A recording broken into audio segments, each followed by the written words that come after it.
어떻게 하다가 이 자리에까지 오게 됐는지.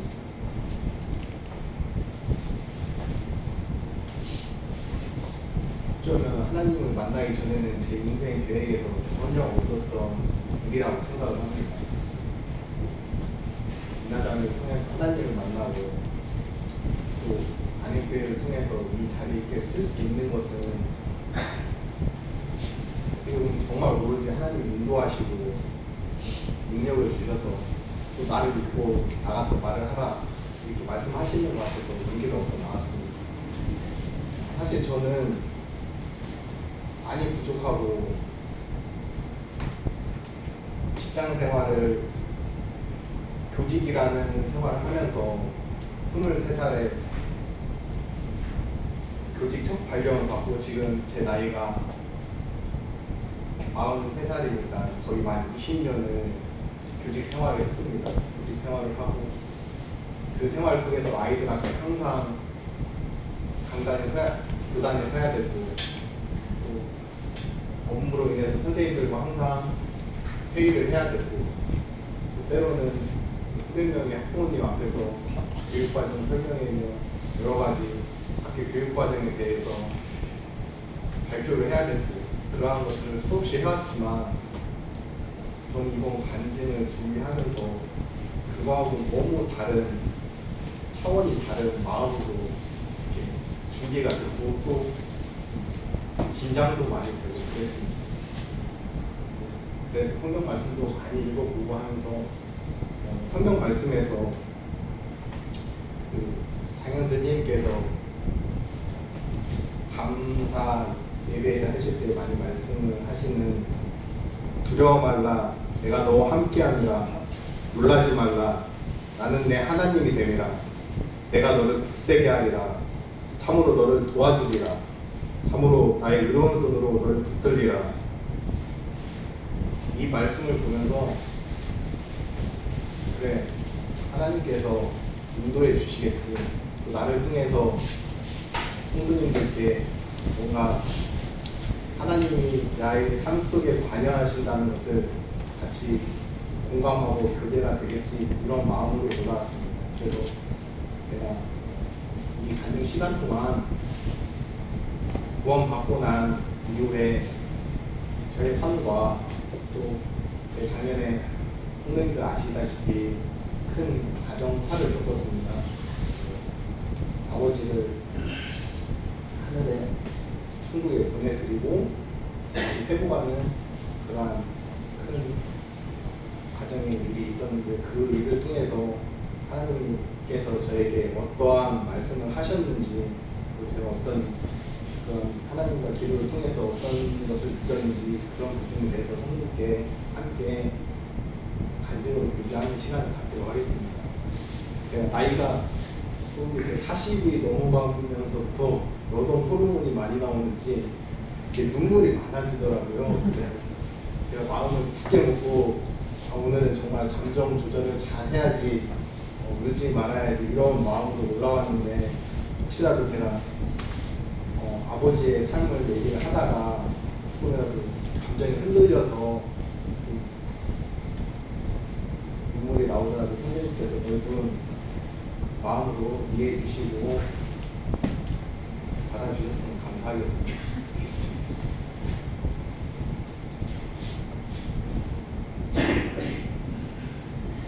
저의 요즘 삶은 저는 지금 방학 중이거든요. 교직이라는 생활이 봄방학, 여름방학, 겨울방학이 있는데 지금 겨울방학 중입니다. 원래 보통 이나자매와 저는 같이 교직에 근무하고 있기 때문에 같이 일하고 같이 방학을 같이 지내고 항상 이 시간이 항상 같았는데 처음으로 이번 겨울 방학만 올해 2021년도만 달라지게 되었습니다. 왜냐하면 이나 자매의 학교는 요즘에 모든 학교들이 대부분 학생들의 건강을 위해서 옛날에 그 성면으로 되었던 공사를 다 철거를 하고 학생들의 이제 친환경으로 다 교실을 바꾸는 추세라서 그 성명공사를 다 하고 있습니다. 그래서 이 이나자매 학교가 올해 2021년도에 성명공사를 한다고 여름방학을 2달을 했습니다. 한 달을 원래 한 달만 하고 겨울방학 한 달을 해야 되는데 2달을 하게 됐고, 그래서 여름방학이 7월, 8월 2달을 했습니다. 그래서 겨울방학이 지금 1월달에 없습니다. 그래서 1월달에도 계속 출근을 하고 있고 저만 혼자 방학을 하고 있습니다. 같이 있었으면 훨씬 좋았을 텐데, 그래서 제가 1월달에 어떻게 보면 반강제적으로 그 자매의 수고하는 삶에 대해서 간접 체험하는 그런 시간이 되었습니다. 아침에 일어나면 이나자매는 아침 일찍 출근을 하고, 저는 이제 아준이, 연준이와 안 일어나니까 아침 9시 정도까지 계속 깨우는 거에 대해서 실랑이를 하고, 실랑이가 끝나면 아침을 먹이고, 아침을 먹인 다음에 옷을 다 입히고, 옷을 다 입혀서 또 제 차로 다 어린이집, 유치원 태워다 주고 다시 돌아오면 집안일인데, 아마 집이 그 출애굽기에 나오는 그 애굽 땅의 10가지 재앙 중에서 메뚜기 때의 습격이 지나간 다음에 초토화되는 그런 느낌이죠. 진짜 뭐 폭탄 맞은 느낌, 쑥대밭이 된 느낌. 집에 들어가면 완전히 그렇게 난장판이 되어 있거든요. 그래서 그걸 다 치우고 정리하고, 그 다음에 설거지 남은 거 설거지하고, 또 그러다 보면 이제 점심시간이 거의 되죠. 점심시간이 되면 그걸 알겠다고요. 자매님들이 저희 어머니들 포함해서 혼자 계실 때 집안일이 지치시니까 점심을 그냥 대충 때우시잖아요. 좀 먹기가 싫더라고요. 지쳐가지고. 그래서 점심도 그냥 안 먹던가 라면 하나 먹던가 이렇게 대충 때우게 되고, 그리고 이제 오후 시간에 성경 말씀도 보고 운동도 하고 또 쉬고 싶을 때 좀 한두 시간 쉬다 보면 금방 또 아준 연기가 다시 오더라고요. 이렇게 돌아오는 시간 왜 이렇게 빠른지 모르겠어요. 금방 또 와가지고 다시 또 하루가 전쟁이 시작이 되고, 그리고 나서 또 이나자매도 같이 오면 이제 이나자매는 또 교육에 대한 열정이 엄청 많아요. 그래서 그 교육의 열정 중에서 큰 그림을 그리는 게 있는데, 영어와 중국어 이렇게 언어에 대해서 많이 아이들에게 교육을 시킵니다. 그 시키는 이유 중에 첫 번째가 아준이와 연준이가 어른이 되어서 물론 세상에 빛과 소금 같은 존재도 되겠지만 언어로 인해서 복음 말씀을 전달하고 그 부도자들에게 말씀을 할 때 막힌 장애물을 없애기 위해서 특히 영어와 중국어를 많이 언어를 가르치고 있습니다. 그래서 그런 많은 자매가 수고하는 그런 모습을 보면서 제가 겨울방학 동안에 그런 이제 자매의 그런 어려운 수고를 느껴보면서 아, 자매가 이렇게 고생하는구나 이런 것도 많이 느끼게 되었고, 또 가정일이라는 게 예전에 저희 아버지, 어머니 때는 이제 아버지께서 교제 활동을 하시고 어머니가 살림을 하시고 또 많이 그러셨잖아요. 지금은 대부분의 이제 가정이 같이 맞벌이 가정이거나 같이 일을 하고 같이 집안일을 하기 때문에 도와준다는 생각보다는 함께 한다는 생각으로 같이 해야겠다는 생각을 많이 들었습니다. 육체적으로 나약한 자매가 집안일을 많이 한다는 것에 대해서 형제로서 좀 안타까운 마음도 들었고, 또 많이 함께 해야겠다는 그런 생각도 들었던 지금 방학 동안에 지금 생활을 하고 있습니다.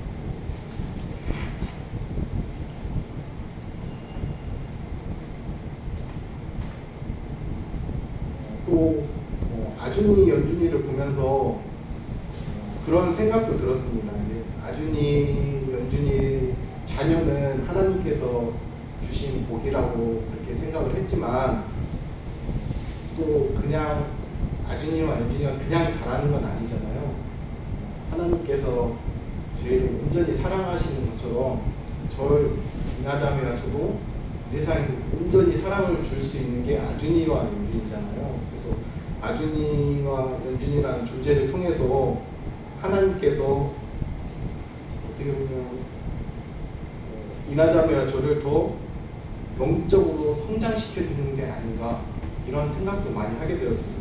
그래서 아준이와 연준이를 위해서 희생해야 되고 또 많이 인내해야 되고 또 아준이와 연준이에게 올바른 신앙관을 심어주기 위해서 집회 참석이나 가정예배나 이런 것들에 대해서 함께 솔선수범해야 되고 이런 걸 아준이와 연준이에게 그런 모습을 보여주고자 어떻게 보면 아준이와 연준이를 통해서 이나자매와 제가 더 영적으로 성장할 수 있는 그런 기회를 선물해 주시지 않았나 그런 생각도 많이 하게 되었습니다. 저는 지금 방학 중이긴 하지만 저희 직장은 지금 김제에 있는 경량초등학교라는 곳에서 근무하고 있습니다. 그 학교는 학생 수가 20명 정도 되는 아주 작은 시골 학교입니다. 작은 시골 학교이고 제가 그 학교에서 근무한 지는 올해 지금 4년째 되어가고 있습니다. 4년째 되어가고 있는데 제가 이 말씀을 왜 드리냐면 얼마 전에 정말 하나님의 도우심과 기적 같은 일을 맛보아서 선생님들께 간단하게 좀 소개를 드리고자 이렇게 말씀을 꺼내드리게 되었습니다. 어떤 일이었냐면 저희 학교는 교사가 총 부장교감 빼고 7명입니다. 7명이고 학생은 20명이고 너무 작은 소규모 학교인데 다행히 하나님께서 그 중에 대부분의 선생님들을 주님을 믿는 그런 선생님으로 다 채워주셨어요. 저희 다. 너무 큰 복인데 그래서 월요일 아침마다 코로나 때문에 항상 모일 수는 없지만 그 학교에는 그 교사들끼리만 사용하는 그 메신저가 있습니다. 메신저가 있어서 그 메신저를 통해서 월요일마다 선생님끼리 같이 기도로 같이 교제를 합니다. 기도를 교제를 하고 그 기도를 통해서 서로 아멘으로 화답하고 또 같이 서로 학교를 위해서 학교의 영혼들을 위해서 기도하고 이러한 것을 계속하고 또 좋은 찬양이 있으면 서로 알려주고 이런 것을 하면서 거의 매주를 그렇게 시작을 하게 됩니다.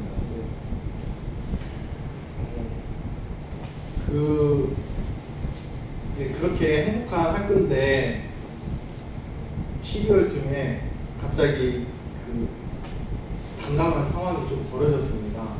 어떤 일이 벌어졌냐면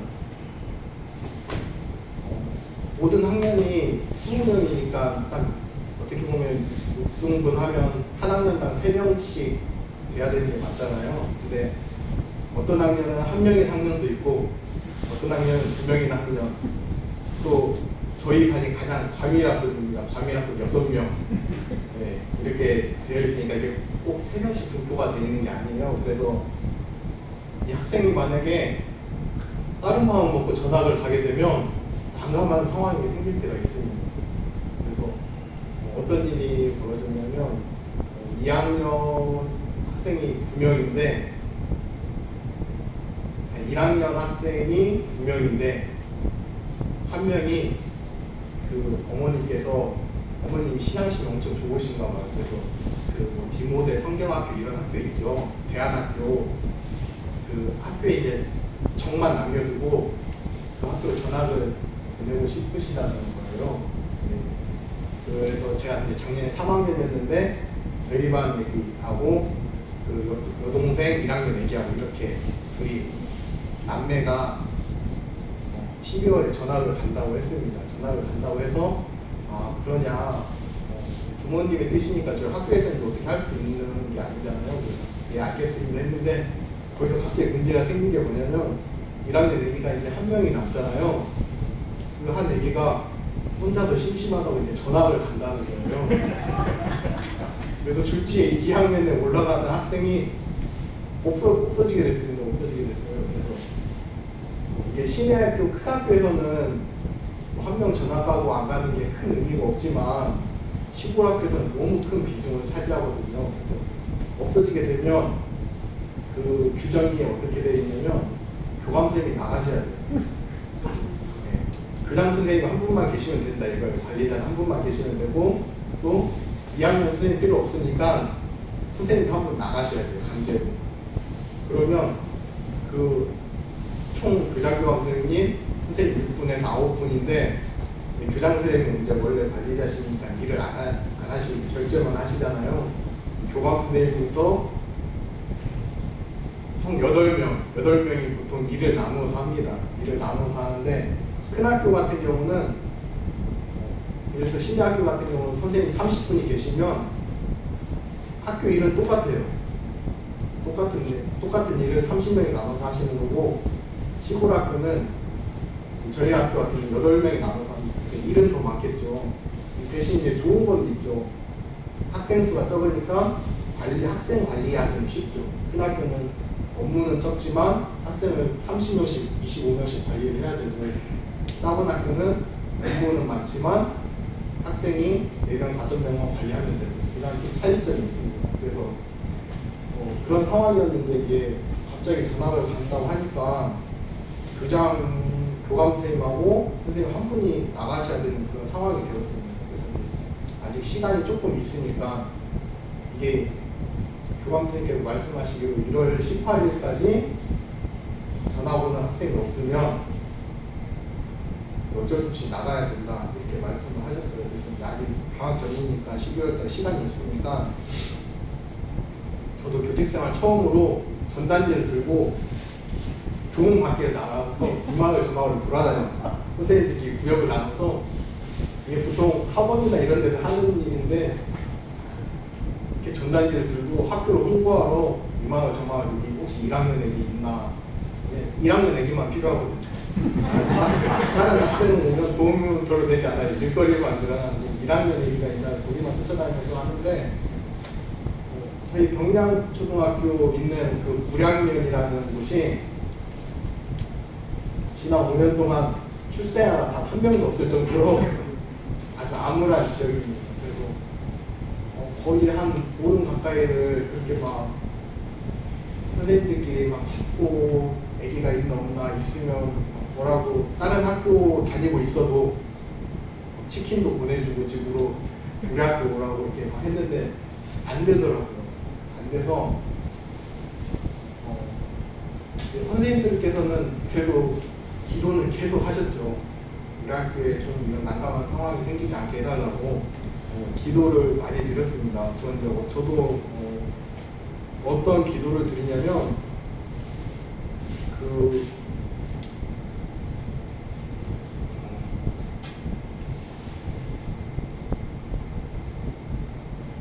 빌립보서 4장의 말씀이죠.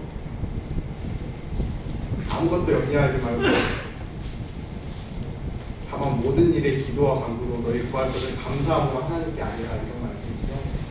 그 말씀을 생각하면서 선생님께서 엄청 기도도 하고 행동으로도 노력을 하고 그랬습니다. 그랬는데 방학하는 날까지 전혀 아무도 소식도 없고 또 뭐 나이를 속여서 데려올 수 있는 것도 아니고 진짜 어떻게 우연찮게 전화기 와야 그런 되는 건데 방학 때까지 아무리 노력을 해도 안 되니까 선생님들께서 기도는 하시지만 거의 반 포기 상태였죠.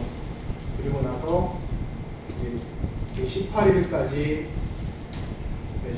18일 날 이제 모든 게 끝나니까 17일까지 전화기 안 오면 어쩔 수 없이 나가야 되는 상황이라서 교감 선생님께서 방학 중에 연락을 하셨습니다. 카톡으로 연락을 하셔서 도저히 올 수 있는 상황이 아닌 것 같습니다.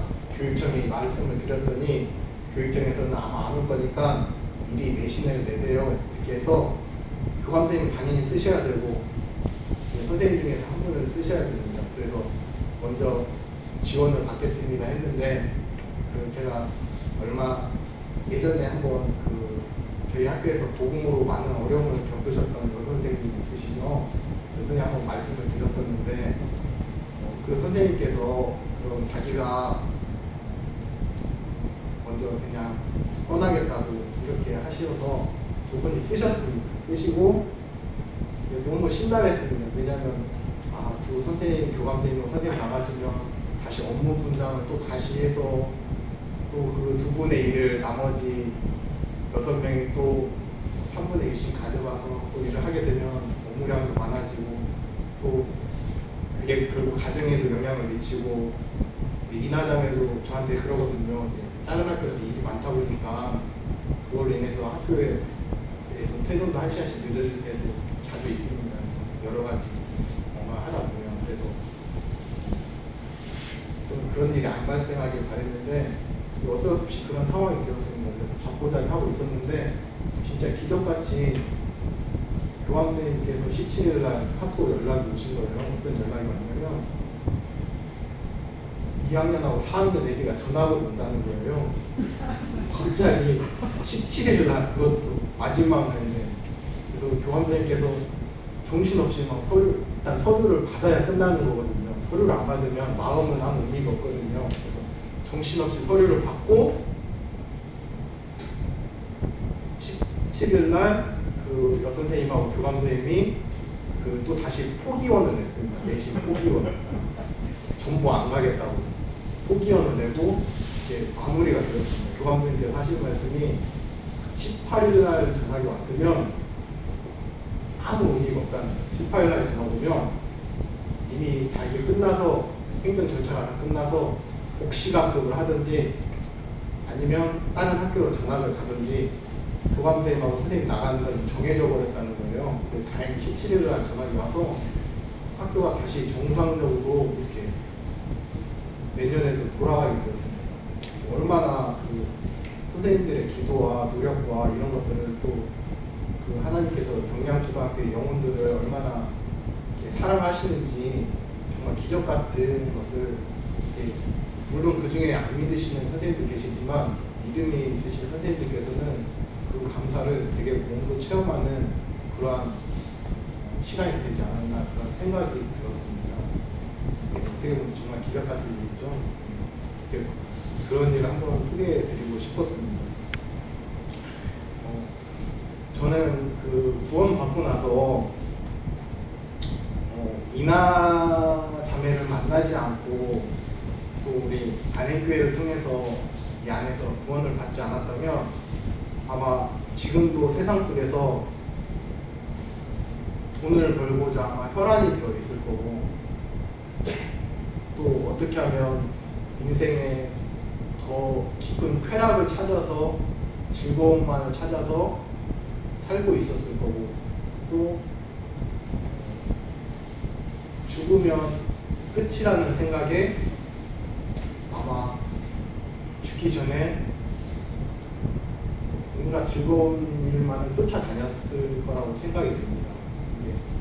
정말 너무나도 하나님께서 저를 사랑하셔서 복음의 비밀을 알게 하시고 또 저에게 이렇게 큰 선물을 주셔서 제 삶이 바뀌게 한 그런 것들에 대해서 선생님께 약간 말씀을 드리고자 합니다.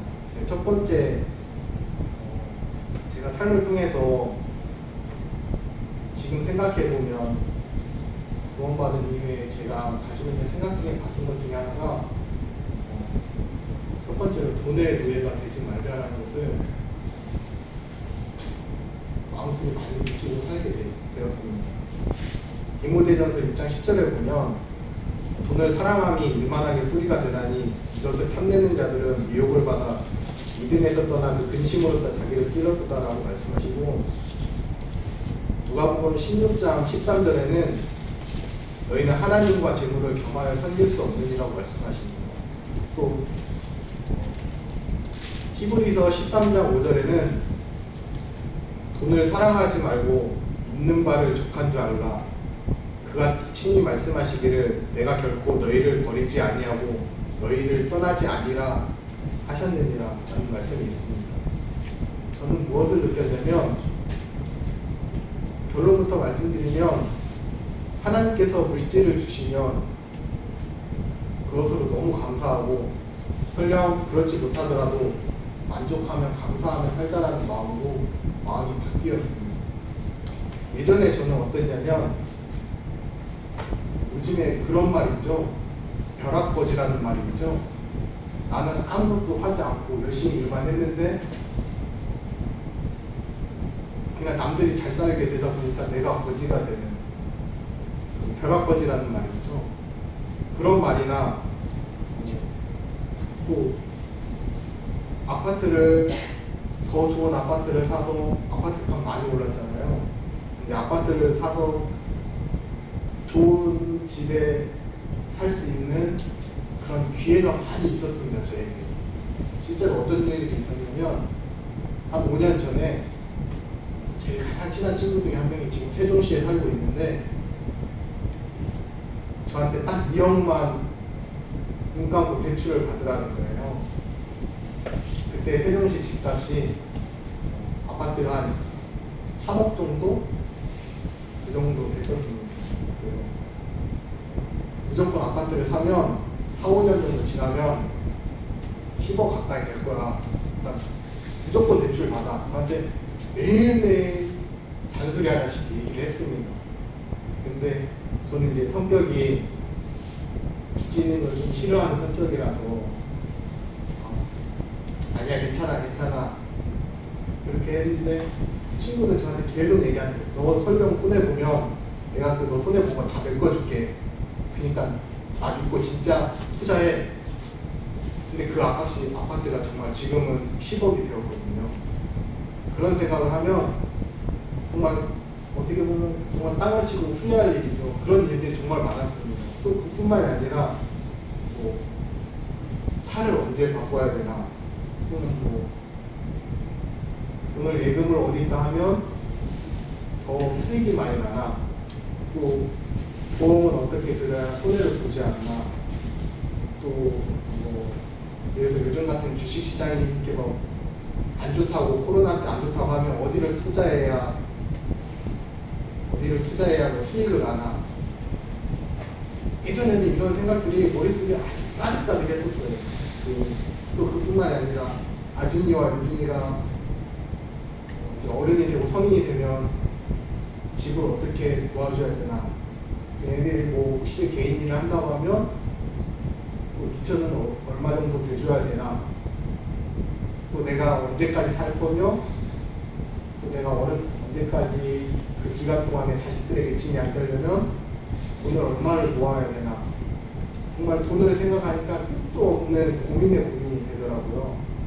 근데 정말 어떻게 보면 제 힘으로는 도저히 해결되는 부분이 아니라는 것을 점점점 그게 하나님 말씀을 통해서 정말 깨우쳐졌던 것 같습니다. 그래서 말씀에 보면, 잠언 말씀에 보면 정말 4장 23절에 모든 지킬 만한 것 중에 내 마음을 지키라. 또 잠언 3장 5절 6절에 보면 너는 마음을 다하여 여호와를 의뢰하고 내 명철에 의지하지 말라. 너는 범사의 길을 인정하라. 그리하면 내 길을 지도하시니라. 말씀을 보면서 정말 그런 생각을, 내 힘으로는 도저히 할 수 없다. 또 중간에 인생이 계획된 대로 흘러가지 절대 않잖아요. 살다 보면 분명히 돌발 상황이 생길 테고, 그러한 상황조차도 다 내가 해결해야 될 텐데, 그 미래를 고민하자니 정말 끝도 없는 고민이 되고 그 자신이 없는 거예요. 그래서 이 말씀을 기억하면서 정말 앞으로의 구원받은 님의 삶과 앞으로의 삶은 정말 돈의 노예가 되지 말자. 하나님께서 주신 아준이와 영준이를 하나님께서 원하시는 대로 키우고 하나님께 맡기자. 그리고 우리의 인생도 하나님께 맡기자. 이런 마음으로 사니까 마음이 너무 편해졌습니다. 또, 제 아버님, 아버님, 박완 형제님을 보면서 같이 식사할 때도 많이 있고, 또 같이 이제 명절이나 평상시 주일날 이렇게 뭐 얘기할 때가 많이 있잖아요. 하나님께 의지하고 하나님께 감사하고 여기까지 왔다는 이야기 많이 들으면서 정말 감사한 마음으로 사시더라고요. 저도 정말 그렇게 되고 싶은 마음이 너무 마음속에 간절했습니다. 그래서 앞으로의 삶은, 구원받은 이의 삶은 정말 고된 노예가 되지 말고 그런 마음으로 살아야겠다. 그런 마음으로 사는 게 마음이 너무 평온하고 하나님께 의지하는 게 너무 저희 가정에 복이 되고, 그러한 모습으로 지금 살고 있다고 선생님께 말씀을 드리고 싶습니다. 두 번째는 뭐가 있냐면, 두 번째, 저는 원래는 그 사회생활을 하면서 친구들과 만남을 너무 좋아했습니다. 만남을 너무 좋아해서 물론 가족도 사랑하지만 친구들과 만남을 통해서 에너지가 충전이 돼야 또 가족한테도 사랑할 수 있는 힘을 받을 수 있는, 어떻게 보면 좀 가정생활이 부족한 사람이었습니다. 친구들한테 연락이 오면 나가고 싶은데 못 나가니까 이나자매한테 미안하니까 안절부절하게 되고, 결혼 초창기에 또는 막 온갖 방법을 생각해서 나가서 놀고 싶고, 또 그게 계획이 틀어지면 마음속에 화가 생기고, 또 더 나쁜 마음을 먹으면 집회 참석이라는 거에 대해서 무기를 삼아서, 어떻게 보면 지금 생각하면 하나님한테 벌을 받아도 마땅할 그런 마음으로 초창기에 지냈던 것 같습니다. 시간이 지나면서 저도 모르게 정말 많이 바뀌었다는 생각이 듭니다. 어떤 생각이 바뀌었냐면, 친구들과 만나는 그러한 만남이 유익이 점점, 정말 거짓말처럼 점점 좀 사라지는 거예요.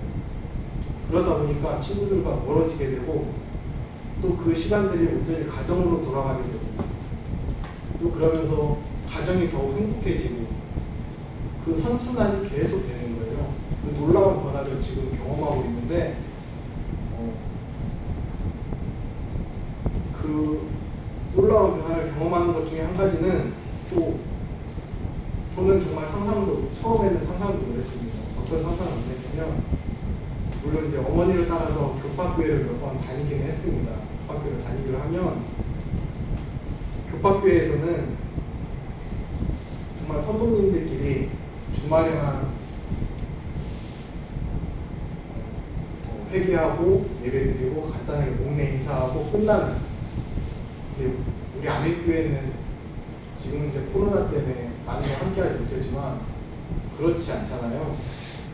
같이 진짜 가족처럼 인사하고 반갑게 맞아주고 같이 예찬 준비하고 같이 먹고 또 오후에 청년부 교제하고. 저는 정말 이런 생활을 처음에는 내가 어떻게 처벌하지? 정말 적응할 수 있을까? 구원은 받았지만 그게 되나? 이런 생각이 되게 의심도 많이 들고 자신도 없었습니다. 근데 지금 생각해보면 지금 코로나 때문에 함께 못하는 그 시간이 너무 아쉽고, 또 진영 형제와 다니 형제와 성준 형제와 또 정한 형제님과 이렇게 여러 그 청년부 형제님과 교제하는 시간이 놀랍도록 너무 사랑스럽고 좋은 시간으로 보냈다는 겁니다. 그게 어떻게 내 삶에 일어날 수 있지? 지금 생각해보면 너무 엄청난 제 삶에 변화가 있었던 것 같습니다. 그리고 안행교회에서 같이 행사를 준비하고 같이 오후에 청년부로 말씀을 교제하고 그런 시간이 지금은 친구들과 어떻게 보면 있는 시간보다 더 소중하고 또 하고 싶은 일이 되었습니다. 제 의지로 정말 이렇게 어떻게 이렇게 되었을까? 정말 제 의지라고는 생각이 전혀 안 들고 진짜 하나님께서 이렇게 인도를 하셨구나. 지금은 그런 마음에 너무 감사하고 저의 생활도 이나장에도 만족하고 저도 만족하고 너무 행복한 시간들을 보내고 있는 것 같은 그런 생각이 듭니다. 그 다음 세 번째는 제가 어떤 걸 느꼈냐면 저는 이제 아버지가 돌아가시면서 또는 그 아버지가 돌아가시기 전에 주변에서 이제 장례식장에 참여할 일도 있고 주변에 이제 좀 돌아가신 분이 계셨을 때도 다른 사람은 죽지만 저는 영원히 살 것 같은 그러한 마음이었습니다. 처음에는. 그래서 욕심도 많아지고 또 겸손하지 않고 그런 마음이었는데 정말 이제 아버지가 돌아가시고 또 그런 일을 겪으면서 정말 죽음이라는 것이 정말 나에게도 다가오고 있구나. 또 그 죽음을 받아들이면서 내 삶이 어떻게 돼야 될까 그런 생각들이 점점 고민이 많이 되고 또 그 고민되는 와중에 구원에 대한 감사가 정말 크더라고요. 그 구원에 대한 감사가 죽음 이후의 삶을 하나님께서 책임져 주신다는 거, 그 말씀 한마디가 정말 어떨 때는 죽음도 두렵지 않게 그렇게 만드는 때가 많습니다. 그런 것을 정말 구원받고 나서 그런 걸 체험하니까 어떻게 보면 세상에 있는 물질이나 세상에서 일어나는 여러 가지 일들이 그냥 웃음으로 넘겨질 수 있고 하나님으로부터 받은 그 선물이 너무 크다 보니까 마음에 여유가 생기더라고요. 그러한 경험들을 하면서 지금 살고 있는 것 같습니다. 제가 아버지에 대해서 좀 말씀을 드리자면 저희 아버지께서는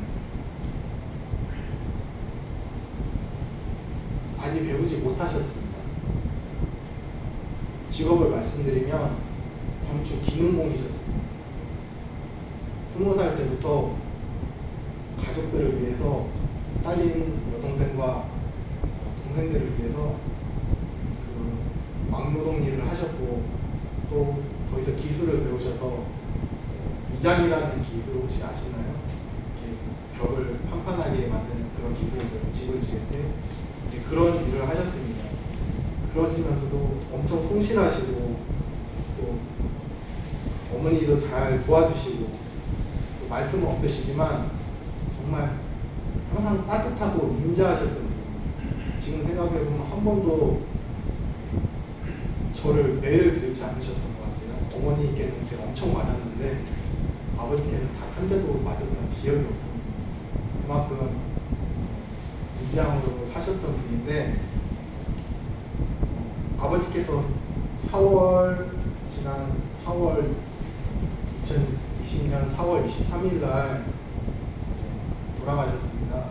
23일 날 돌아가셨는데 장례를 치르고 집에 오니까 어머니께서 집안일을 정리하시다가 서랍에서 봉투를 주셨어요.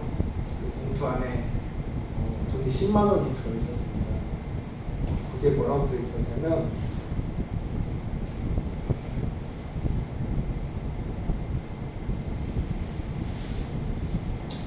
윤준이 생일이 5월 1일이었습니다. 네, 5월 1일이었는데 사랑하는 내 손자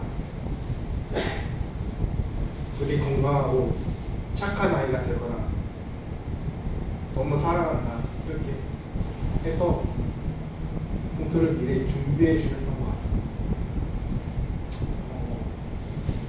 아마도 아버지께서는 직감적으로 4월달에 본인이 돌아가실 것을 짐작하셨는지도 모르겠습니다. 왜냐하면 아버지께서 4월 초에 마지막으로 병원에 들어가셔서 못 나오셨습니다. 집에 못 오셨어요. 4월 한 7일, 8일 그 정도에 못 나오셨는데 또 제가 아버지께는 단 한 번도 아버지의 삶이 얼마가 남으셨다고 말씀드린 적이 단 한 번도 없었습니다. 그러니까 아버지의 삶의 고지를 꺾을까봐 너무 두려웠고, 근데 아버지께서 이제 그렇게 연준이를 위해서 그 생일 봉투를 이렇게 준비하시는 걸 보면서 너무 마음이 아팠고,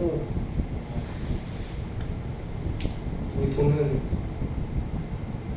세상에서 정말 연준이가 어른이 되어서 빛과 소금 같은 존재로 하나님을 일을 시작할 때 그때 연준이에게 전해주려고 제가 정말 집안의 갑옷처럼 정성스레 잘 보관하고 있습니다. 그 정도로 아버지께서 이렇게 손자들을 사랑하시고 인자하시고 이러고 하셨는데,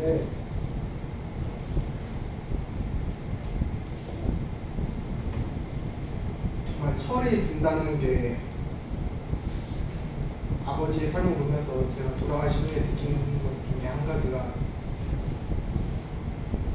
당연한 것을 부모님이 희생하고 부모님께서 고생하시고 자식을 위해서 하는 게 어떻게 보면 어렸을 때 당연하다고 생각이 들었고, 근데 이제 와서 생각해 보니까 아버지가 아프시고 나서 아버지의 역할이 점점 줄어들고 그 당연한 게 당연한 것이 아니다라고 생각이 드니까 부모님께서는 어떻게 보면 떠날 준비를 하고 계시더라고요. 철이 드니까 부모님께서 떠날 준비를 하시는 것 같아서 너무 아픈 마음을 느꼈었고,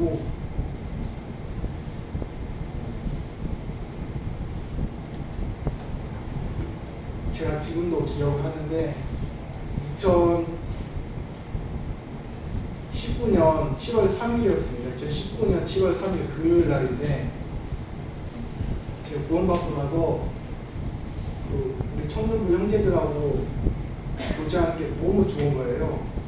행복하고 즐겁고. 그래서 우리 진영 형제가 너무 이렇게 낚시 같은 걸 좋아하거든요. 낚시 같은 걸 좋아해서 저는 낚시를 거의 하지 않는데 진영 형제하고 이야기하고 싶고 함께 하고 싶으니까 형제가 좋아하는 걸 같이 하고 싶은 마음이 들더라고요. 그래서 성준 형제랑 저랑 진영 형제랑 밤에 군산에 낚시를 하러 갔습니다. 10월 3일 날 금요일 날. 근데 밤 12시에 전화가 오는 거예요. 전화가 와서 여동생한테 전화가 왔는데, 오빠 큰일 났어.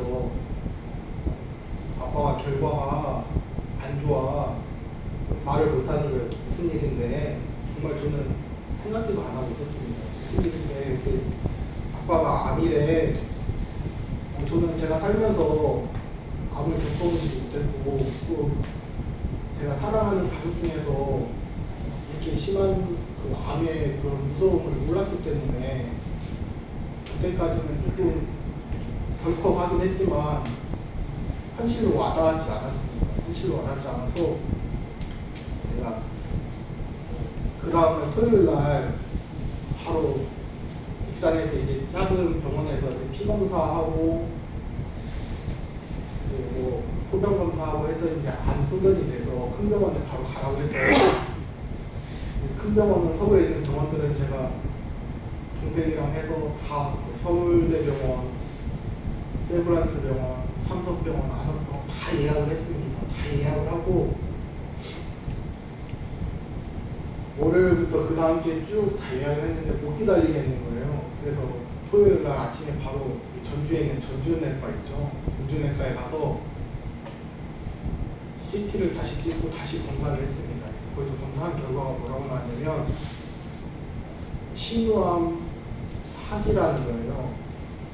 근데 저는 이제 암에 대해서 너무 이제 무지하기 때문에 신우암 4, 그래도 암 4기라고 하면 너무 가망이 없나?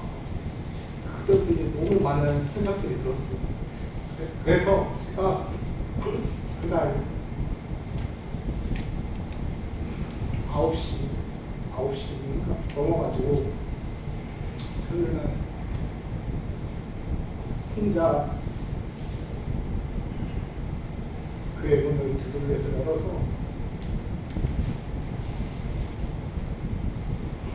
이 앞에 와서 문을 두들겼어요. 하나님께 뭐라고 기도드렸냐면, 하나님, 제가 이유 불문하고 하나부터 열까지 다 잘못했습니다. 다 잘못했습니다. 제가 알고 했든 모르고 했든 뭐든지 다 잘못했습니다. 제발 저희 아버지 한 번만 살려주세요. 아버지만 살려주시면 하나님이 시키는 거 다 하겠습니다. 그리고 지금까지 제가 살아오면서 하나님께서 제가 부탁드린 거, 기도를 드렸던 거 다 들어주셨잖아요. 진짜 마지막으로 이봐. 진짜 마지막이니까 한 번만 들어주세요. 정말 통곡을 하면서 그 앞에서 기도를 주셨어. 기도를 드리고 정말 하나님께, 하나님처럼 정말 비밀로 할 테니까 제발 진짜 한 번만 들어주세요. 아무한테도 얘기 안 하겠습니다. 그래서 아무한테도 얘기 안 하고 들어주시면 진짜 하나님이 하는 거 다 하겠습니다. 그런 마음으로 하나님께 기도드렸습니다. 기도드리고 그 다음 주에 세브란스 병원이 가장 치료를 잘한다 해서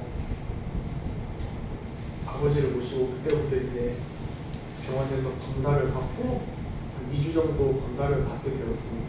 2주 정도 검사를 받고 저도 2주간 학교에 연가를 내고 코로나 때문에 보호자가 한 명밖에 못 들어간다고 하더라고요. 그래서 어머니가 아버지랑 계시고 저는 그 근처에 모텔에 2주 정도 방을 잡고 정말 날마다 밤마다 하나님께 기도를 드리고 기도를 계속 드리고, 하나님 저희 아버지 살려주세요. 정 나빠지지 않게 도와주세요. 계속 드렸는데 결론부터 말씀드리자면 아버지의 병은 정말 어느 누구보다도 더 빨리 전이가 돼서 거의 가장 짧게 살고 돌아가셨습니다.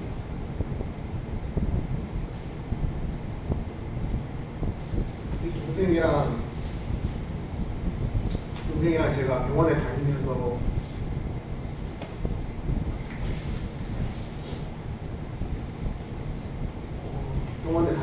그 암에 대해서 공부를 하고 암에 필요한 어떤 약들이 필요한지 그런 데 대해서 엄청 공부를 많이 했습니다. 그리고 아버지께서 어떻게 치료를 하셔야 되는지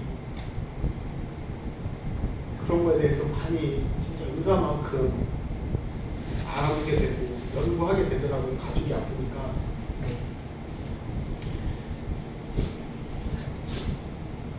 아버지께서 어떻게 치료를 하셨냐면 3주 항암 치료 사이클을 계속 반복을 하셨어요. 첫 주에, 둘째 주에 항암 주사를 맞으면 정말 온몸에 피가 거꾸로 솟는 것처럼 고통을 느끼고 온몸에 가려움증, 구토, 뭐 머리카락 빠지는 거 엄청난 것들이 고통이 오더라고요. 그러면 한 주 쉬고 또 다시 CT를 찍어보고 다시 또 치료를 하고 이것을 계속 무한 반복을 했습니다. 무한 반복을 하면서 저도 막 인터넷에 찾아보고 아버지의 수명이 과연 어느 정도나 더 사실까 생각을 하면서 그래 몇 년은 그래도 더 사시겠지 그런 마음으로 있었는데 아버지께서 7월 3일 날 그때 이제 암이라는 걸 아시고 그 다음에 1월 달에 어머니께서 저한테 말씀을 하시는 거예요. 병원에서 아버지 3개월밖에 못 사신단다. 가슴이 정말 철렁 내려앉더라고요. 그래도 몇 년은 사시겠지 생각을 했는데 그래서 계산을 해보니까 아버지께서 5월 말 정도까지가 최고 많이 사시는 것 같더라고요. 그래서 저는 마음속에 아버지 삶이 얼마 안 남으셨습니다. 근데 아버지는 정말 본인의 삶이 얼마나 남으셨는지 모르셨어요. 가족들이 아무도 얘기를 안 해줬기 때문에. 그래서